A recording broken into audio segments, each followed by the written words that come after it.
사랑하는 행복인사 송포교회 성도 여러분, 오늘도 잘 오셨습니다. 오늘 이 예배를 통해서 힘을 얻고 능력 얻어 또 힘있게 세상을 담대히 나갈 수 있기를 주님의 이름으로 축복합니다. 요즘 저도 이 노회를 앞두고 회의가 많아서 새벽기도 끝나면 바로 회의에 많이 갑니다. 새벽에 운전할 때는 히터를 틀고 가요. 회의 끝나고 돌아올 때는 에어컨을 틀어야 됩니다. 특별히 이렇게 계절이 바뀔 때에 여러분이 건강에 유의하시고, 더욱이 또 코로나 시대고 또 미세먼지가 너무 많아가지고 우리 연로하신 어르신들 또 몸이 약한 분들 더욱 약해지기 쉬운 시기인데, 그러나 십자가 단단히 붙들고 하나님이 우리를 눈동자가 지켜주셔서 다 건강하게 지내시기를 주님의 이름으로 축복합니다. 지난 수요일 제가 모처럼 여러 가지 질병으로 교회 와서 예배드리지 못하는 우리 김정자 권사님을 신방을 했습니다. 뭐 지금도 황달기가 좀 심하고 그래요. 근데 얼마나 저를 반갑게 맞이하는지. 내가 예배당에 가서 목사님 얼굴을 뵈고, 내가 예배당에 가서 예배를 드려야 되는데 못 가서 너무 안타까웠다. 주님을 영접하는 것처럼 저를 영접해 주시고 환영해 주셔서 아직도 그 모습이 눈에 선합니다. 하나님 말씀을 전하고 우리 권사님과 그 자녀들을 위해서 기도하면서, 이게 사순절 기간이라서 그러는지 너무 그 주님의 십자가의 은혜, 주님의 보혈, 주님의 피, 이것이 너무 제 마음에 감동스럽게 다가와서 거기에 왔던 분들 다 이렇게 안수기도 하면서 강력하게 십자가와 보혈의 능력을 선포했습니다. 사실 지금 이 봄에는 대신방하는 기간인데 우리가 신방을 하지 못하니까 너무너무 좀 안타까운데, 모처럼 이렇게 신방을 하니까 막 제 가슴이 너무 뜨거워지고 막 그 십자가의 은혜가 솟아넘치고 그냥 주의 보혈이 막 흘러가는 이런 것들을 체험해서 너무너무 감사합니다. 여러분은 지금 이 사순절을 어떻게 지내고 계십니까? 우리가 예전에는 사순절만이라도 금식도 하고 막 새벽 기도도 하고 나름대로 몸부림을 쳤어요. 그러나 지금은 어느 누가 할 것 없이 모두 주님 앞에 부끄러운 모습, 그렇지 않습니까? 다 마음은 원이로되 육신이 약하였어. 너무 우리가 쭉 처져 있는 이런 모습입니다. 벌써 여러분 사순절 4번째 주일을 맞이했습니다. 이번 주간엔 어느 때보다도 오늘 주님의 십자가와 보혈의 능력을 사모하고 정말 기도하고 경건에 이르기를 힘쓰시기를 바랍니다. 우리 행복인사 송포교회는 언제나 교회의 본질을 추구하려고 노력하고 있습니다. 교회 생명은 십자가입니다. 우리 성도들의 가슴에서 십자가와 주님의 피, 주님의 보혈이 살아서 흘러가고 꿈틀거리게 될 그때가 살아있는 심령이요 살아있는 교회가 될 줄로 믿습니다. 안타깝게도 코로나로 인해서 우리의 영적 상태가 너무 메말라가고 있어요. 심지어 식당에 가서도 사람들의 눈치가 보여가지고 기도하기도, 특별히 소리내서 기도하지도 못하는 이런 안타까운 현실입니다. 그러나 여러분, 이 사순절을 지내면서 여러분의 가슴에서 예수님의 십자가를 생각할 때에, 주님을 생각할 때에 떨림이 있고 설레임이 있습니까? 가슴이 벅차오르고 날 위해서 구원하신 그 주님의 십자가를 전하고 싶은 이런 마음이 끓어오르고 있느냐 말입니다. 어쩌면 우리는 오래 예수 믿었지만 형식적으로 신앙생활을 하다가 더더욱이 이 코로나 만나가지고 그냥 아무 느낌 없이, 십자가 없이, 보혈 없이 살아가는 것이 심각한 건지도 모르고 그저 그렇게 지내고 있지는 않은지 모르겠습니다. 저나 여러분이나 우리 신앙생활에서 코로나를 핑계로 신앙의 활력이 식었다면, 감격을 잃어버렸다면 그것은 바로 십자가의 은혜, 구원받은 감격이 식었기 때문입니다. 우리 신앙의 근본은 십자가고 부활입니다. 기독교 십자가 부활 빼면 뭐가 있겠습니까? 십자가의 은혜를 체험한 사람들의 자랑은 십자가의 흔적입니다. 어느 분이 6.25 전쟁 때 두 형제가 손을 잡고 피난 내려오다가 그만큼 난리통에 서로 헤어지게 되었습니다. 그러다가 50년 세월이 지나서 이산가족 방송 막 찾는다고 그러고 그럴 때에 이 두 형제가 만나게 되었습니다. 50년 세월이 지났으니까 어릴 때 그 모습은 사라지고 얼굴을 봐도 모르겠고 느낌도 오지 않는데 그 형님 집사님이 어릴 때 기억이 났어요. 자기 동생이 어릴 때 풀베러 나갔다가 그만 발등을 낫으로 잘못 찔러가지고 큰 상처가 생기고 흉터가 생겼는데 그 생각이 나자 얼른 동생 양말을 벗겨서 왼쪽 발을 보니까 그 상처가 있는 거예요. 그 흔적이 남아있는 거예요. 그걸 보고 둘이서 끌어안고 어떻게 살았니? 어떻게 지냈니? 네가 내 동생이다 형님, 그러고 울고 부르는 모습을 우리는 그때 보았습니다. 흔적. 오늘 이 본문에서 흔적이라는 원어는 스티그마. 말하자면 이것은 주홍 글씨와 같습니다. 이 흔적이라는 말이 왜 생겨났느냐? 당시에 노예가 많았습니다. 노예는 주인이 도망가지 못하도록 가두어두기도 하고 쇠사슬에 묶어두기도 했습니다. 그래도 그 중에 자유를 찾아서 뛰쳐서 도망가는 노예들이 있었습니다. 도망가다가 붙잡히면 주인이 마음대로 죽일 수도 있었습니다. 그러나 죽이면 주인이 손해잖아요. 자기 노동력이 없어지니까. 그래서 그때 주인이 인두에 불을 지져가지고 이마에다가 자기 이름을 팍 새겨주는 거예요. 이때부터 그는 그 집의 영원한 노예입니다. 노예라고 다 그런 건 아니에요. 이 노예를 주인이 팔 수도 있고 또 너무 착하고 좋고 자기에게 도움을 많이 줬으면 풀어서 자유를 주기도 하고 다른 집에 팔 수도 있고 전적으로 주인의 마음입니다. 그러나 도망가다가 잡혀오면 그때는 반드시 이 낙인을 찍게 됩니다. 어디 가도 인두로 새긴 이 낙인이 드러나서 숨길 수가 없습니다. 도망가도 소용이 없습니다. 세상 어느 곳에 가도 이거는 암흑의 종이라는 표시가 되어 있는 것, 이것이 스티그마. 또 우리는 좋은 글씨, 이렇게 흔적입니다. 흔적이 새겨지는 순간 인권이 완전히 사라지고 그 존재도 사라집니다. 완전한 소유물, 영원한 소유물이 되어버립니다. 그런데 바울 사도는 이 부끄러운 흔적을 용감하게 드러내었습니다. 나에게도 흔적이 있다. 즉 나는 평생에 빼도 박도 못하는 주인이 계신다. 이 말에 사람들은 깜짝 놀랐습니다. 왜냐하면 바울은 종이 될 사람이 아니었어요. 좋은 가문이었고 요즘 말로 하면 박사였습니다.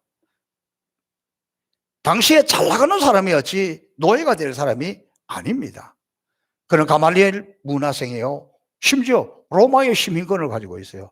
당시에 로마의 시민권을 가지고 있다는 것은 로마 시민은 아무리 잘못해도 감옥 갈 수 있어도 노예는 안 됩니다. 노예될 자격이 없는 사람입니다.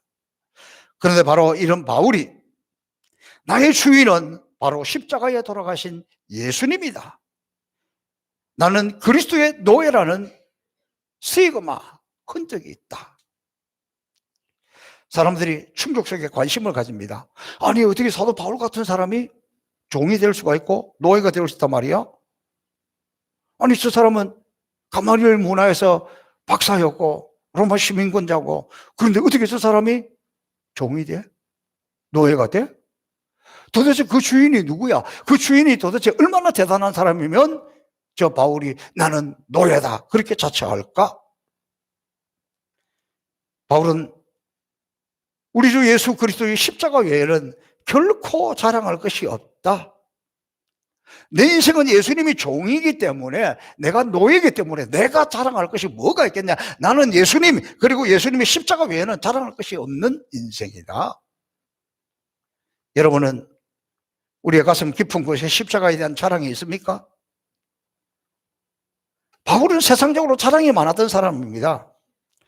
그러나 그가 예수 믿고 십자가를 알게 된 후에 그의 모든 자랑은 없어지고 말았습니다.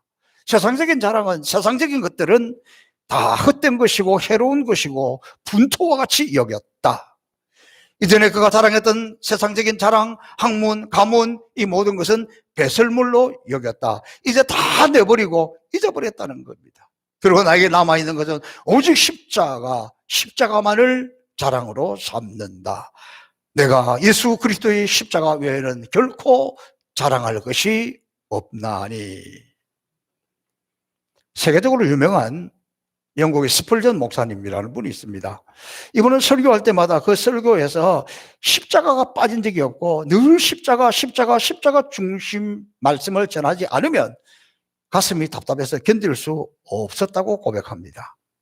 그러기에 이분의 설교는 언제나 영광스러운 주님의 십자가 그리고 그리스도에게 집중되어 있었습니다. 그런데 이 스펄전 목사님이 하루는 이런 간증을 했습니다. 어느 날 내가 조용히 성경을 묵상하는데 어떤 십자가의 모습이 내 앞으로 쫙 지나가는데 그냥 감동이 없고 감격이 없고 덤덤하더라는 거예요. 여러분, 우리가 매일매일 우리의 삶 속에서 하나님 말씀을 묵상하는 중에, 기도하는 중에 주님의 십자가가 우리 가운데 떠오르고 그 십자가의 은혜가 떠오르고 그런 기억들이 있습니까? 실제로 그렇게 하고 있습니까? 그런데 이 스펄전 목사님이 아니, 성경을 읽으면서 성경을 묵상하면서 십자가가 떠올랐는데 자기 가슴에 울컥하는 감격이 없더라는 거예요. 그래서 그가 울기 시작합니다.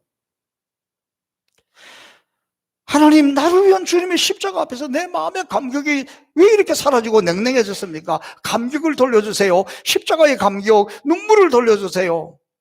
보혈의 피를 향하는 흘리는 내 눈물을 돌려주세요. 우리가 십자가를 향한 감격, 십자가의 그 은혜로 구원받은 감격을 느끼지 못한다면 이것은 신앙적으로 근본적으로 무엇인가 문제가 있다는 것입니다. 십자가 없는 기독교는 기독교가 아닙니다. 십자가 없이는 죄사함이 없고 용서가 없기 때문입니다. 십자가 없이 우리의 인생, 우리의 삶이 새로워질 수 없습니다. 오늘 나에게 문제가 있다면, 오늘 나에게 큰일이 있다면, 사업에 실패하고 무슨 병에 들었고 무슨 이런 문제 저런 문제가 아니라 십자가에 대한 감격이 사라지는 것, 그거보다 우리에게 더 큰 문제는 없습니다.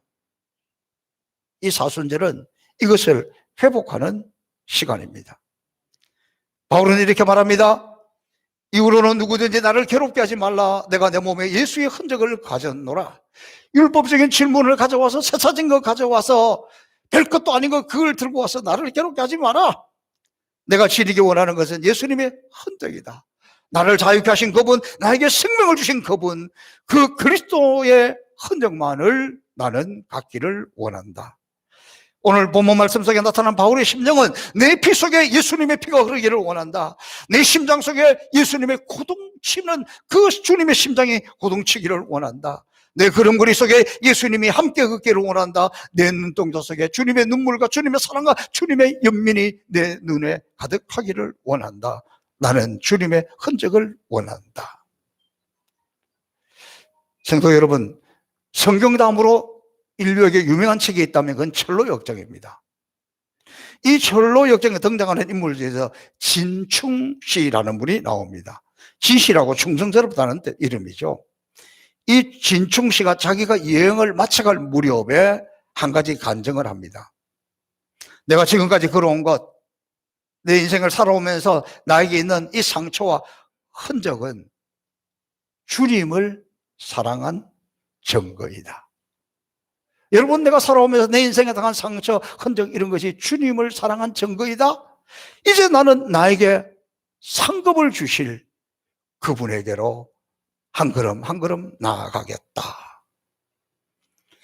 사랑하는 우리 행복사 성복의 성도 여러분, 여러분은 주님 앞에 어떤 흔적을 가지고 있습니까? 그리스도인에게는 이 흔적이 있어야 이것이 감정이고 우리에게 최고의 신앙 고백입니다. 나는 주님의 종이요, 나는 주님의 노예이니 사나 죽으나 주의 것입니다. 오늘 이 본문이 흔적을 가졌다 한 이것은 무거운 짐을 지고 있는 충성스러운 노예의 모습입니다. 코로나 시대에 우리가 지내야 할 흔적, 좀 충성에 대한 흔적이 있으면 좋겠습니다. 코로나로 인하여서 모든 것이 멈추는 것이 미덕인 세상입니다. 멈추는 것이 미덕이지만, 만나지 않는 것이 미덕이지만, 그럼에도 불구하고 멈추면 안 되는 것이 있습니다. 예배 드리는 횟수가 줄어들었다고 해서 기도가 늘어났습니까?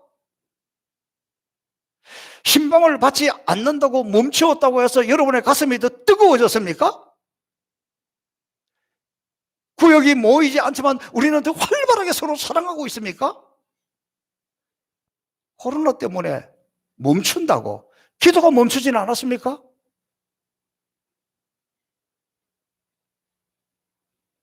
영혼을 뜨겁게 사랑하여서 한 영혼이라도 전도해야 되다 그 마음마저도 멈추어진 것은 아닙니까? 여러분 지금 누구를 찾기 위해서 기도하고 있습니까?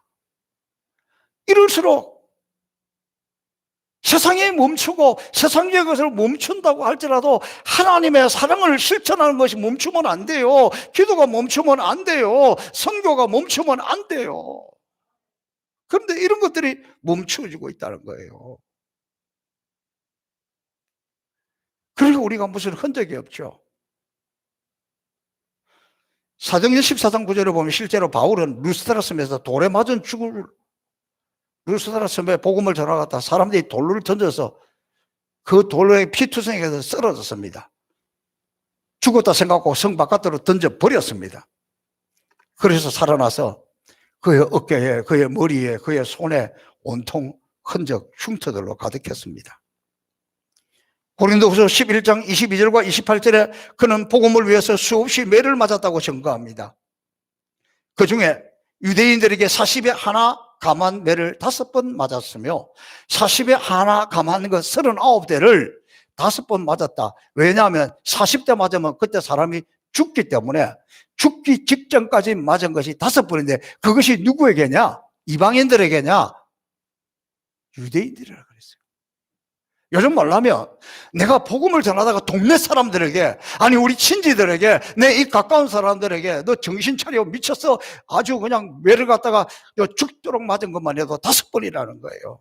여러분 예수님 때문에 복음 전하다가 여러분 우리 동네에서 여러분 이웃들에게 이렇게 매를 맞은 적이 있습니까?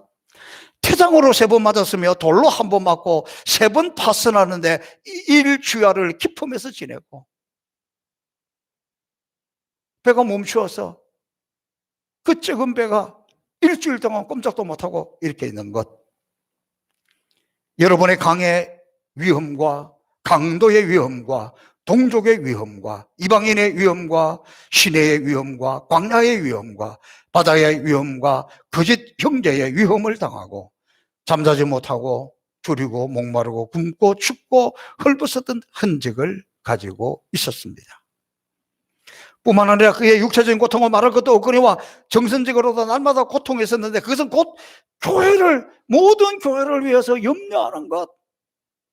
그가 수없이 교회를 개척하고 복음을 전했는데 그 교회 생각하면 그 교회는 이런 문제가 있어서 그것 때문에 기도하고 가슴이 아프고 또 이 교회 생각하면 아프고 누가 복음을 전했는데 또 떠나갔다 그러니까 마음이 아프고 여러분 교회 때문에 마음이 아프십니까? 여러분 구역 식구들 때문에 자녀들 중에 예배 드리지 못하는 자녀들을 보면서 정말 마음이 찢어지듯 아픕니까? 여러분 구역 식구 가운데 코로나로 교회 떠나간 사람들 보면서 가슴이 아픕니까? 눈물이 납니까? 바울은 육체적 고통 못지않게 이 정신적인 고통이 이렇게 심했다는 거예요.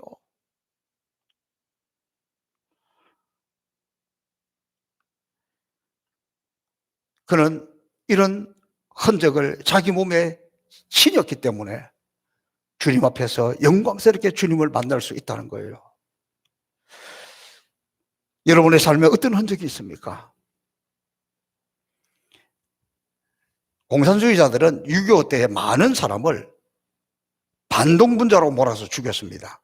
그중에 특별히 지주들, 부자들, 일하지 않는 사람들은 요즘은 재벌들을 다 반동분자로 취급을 했습니다.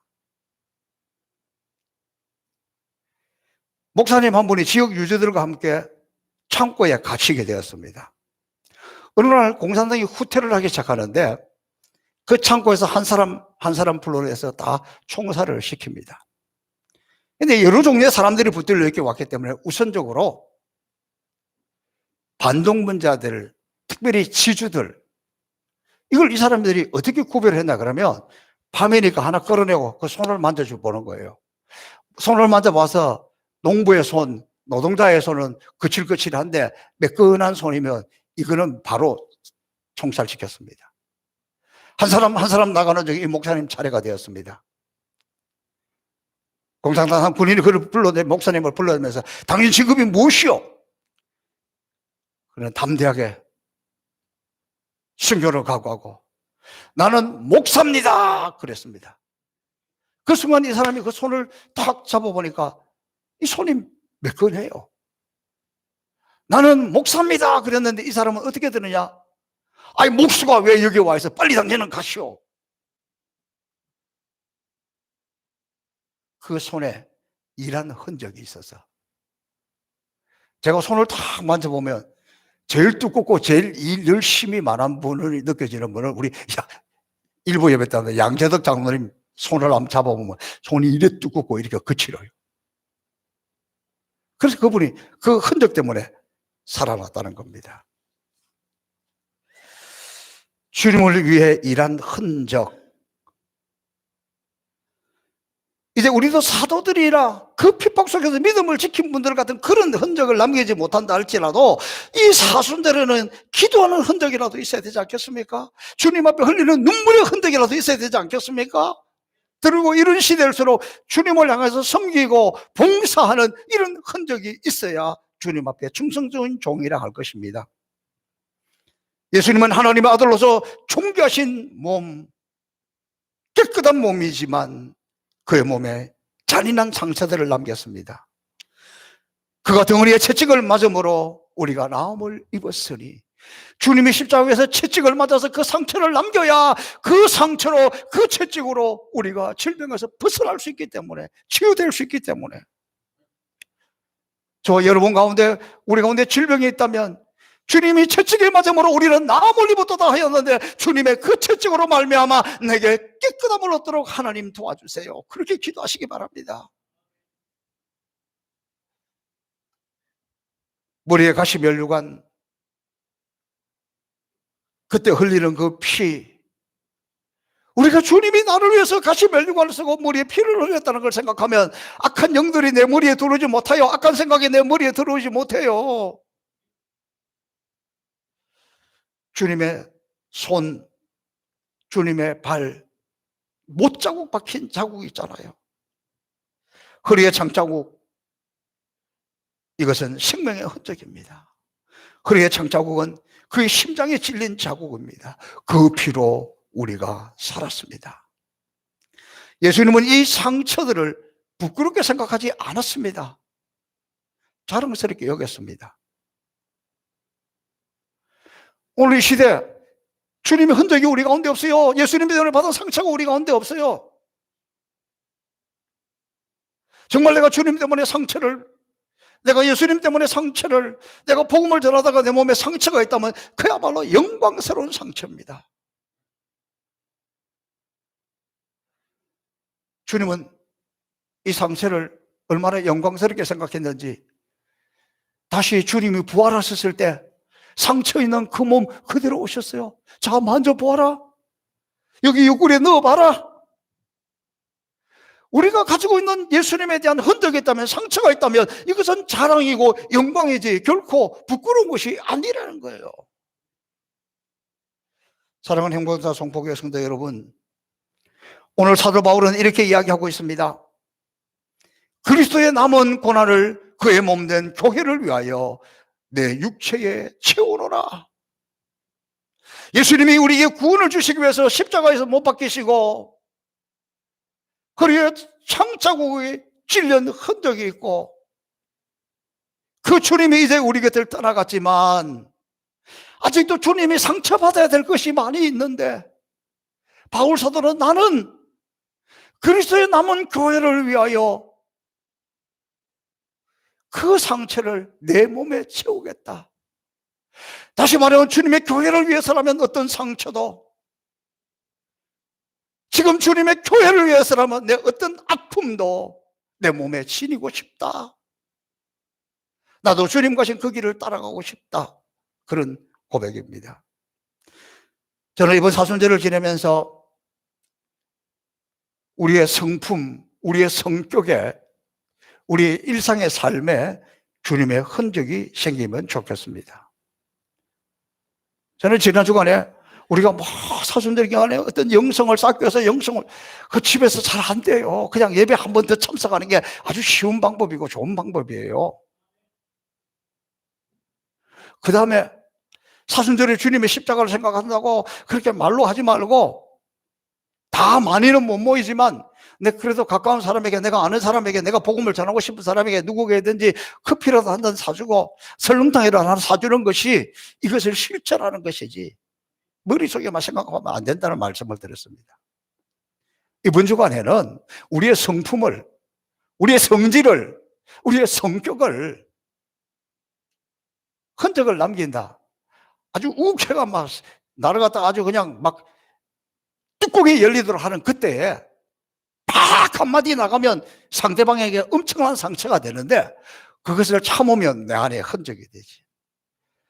주여, 주님의 십자가를 생각하면서 그거 한번 참을 수 있다면, 내가 예쁜 말을 한번 할 수 있다면, 왼수 같은 인간을 만났을 때 내가 미소를 한번 지어줄 수 있다면, 실제로 이 사순절 기간에 뭔가 나에게 흔적을 남기는데,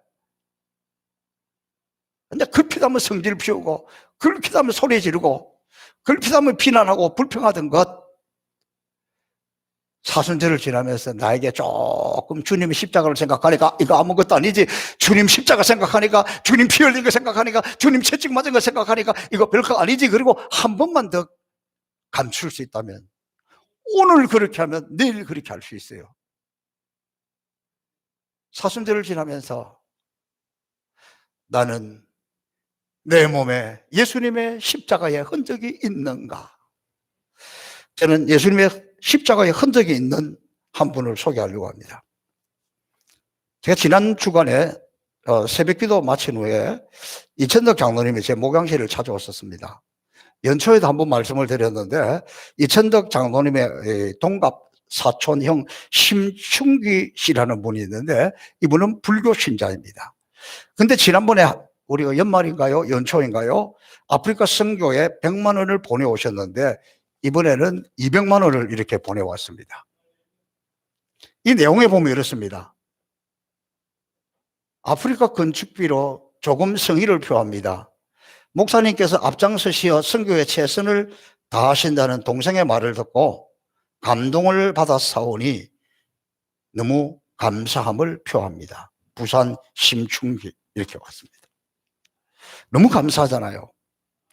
제가 어떻게 성의를 표시할까, 감사를 표시할까 하다가 큰 성경 이렇게 찬송, 그 다음에 김형석 씨가 쓴 하나님에 관한 책, 100세 이분이 진솔하게 느끼는 신앙적인 것, 또 유명한 목사님들의 간증 설교집, 그리고 이 큰 꿀 한 통, 그 다음에 아프리카 커피 기념수건, 그리고 제가 마음을 담아서 카드를 써서 택배로 보내드렸습니다.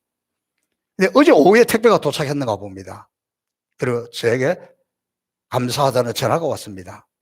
자기는 작은 정성을 보내었는데 목사님이 이렇게 크게 생각을 하셔서 너무 감사하다. 그러면서 이분하고 저하고 뭔가 좀 이렇게 연계되는 것이 있는가 대화하면서 찾으려고 보니까, 이분은 여기서 태어나서 송포초등학교 3학년까지 다니다가 대하초등학교가 생겨서 그쪽으로 갔다가 일산중학교를 나오고 고등학교를 인천으로 가고 이렇게 해서 직장을 따라 부산에 가서 자리를 잡았다. 저는 부산에서 학교를 다니다가 송포에 와서 목회를 하고 있잖아요. 그러니까 그 어르신하고 저하고 위치를 바꾸어서 나름대로 살아가고 있다. 그러니까 뭔가 조금 좀 통하는 것 같잖아요. 그렇게 이야기하니까. 그래서 제가 부산에 오면 그분이 열렬을 제쳐놓고 저를 한번 꼭 만나서 자기가 잘 모시고 싶다, 그런 이야기를 합니다. 그러면서 이분이 나는 앞으로도 계속해서 아프리카 선교에 동참하고 싶습니다. 나는 이천덕 장로는 진짜 신앙인인 것을 믿는다. 나와 종교는 다르지만 그분은 진짜 콩이라고 하면 콩이고 팥이라고 하면 팥이다. 이천덕 장로가 아프리카에 하는 선거라면 그것은 진짜다. 저는 이것이 저에게 이렇게 들렸습니다. 이천덕 장로를 보면 예수님의 모습이 보인다. 이천덕 장로님에게서 예수님의 흔적이 보인다. 선교하고 뭐하고 그런 것도 너무 감사하지만 그것보다 더한 것은 우리 교회 장로님을 통해서 세상에 그렇게 보여졌다는 것, 예수님의 흔적이 보인다는 것, 예수님의 모습이 보인다는 것, 저는 이것이 너무 감격스럽습니다. 사랑하는 성도 여러분, 오늘도 내 몸에 예수님이 흔적이 있는가, 뭐가 있는가 수백 번 말로 머릿속으로 생각하는 것보다 우리의 삶에 있어서 말 한마디, 행동 하나, 적은 정성 하나가 나를 통해서, 내 행동을 통해서, 내 표정을 통해서 주님의 십자가의 흔적이 세상에 보여지기를 주님의 이름으로 축복합니다. 살아계신 아버지 하나님 감사합니다. 너무나 삭막하고 영적으로 메마른 시대를 우리가 살아가고 있습니다. 더욱이 코로나가 겹쳐서 우리의 신앙이 너무 부끄럽습니다. 그러나 오늘 사순절 네 번째 주일을 지키면서 예수님의 흔적이 바울 사도에게 나타났고 이제 우리에게 나타나기를 원하오니 이 한 주간의 삶을 통하여 주님의 모습을, 주님의 흔적을 보여지고 만들어지는 그런 복된 한 주간 되게 하여 주옵소서. 감사하며 예수님 이름으로 축복하며 기도하옵나이다. 아멘.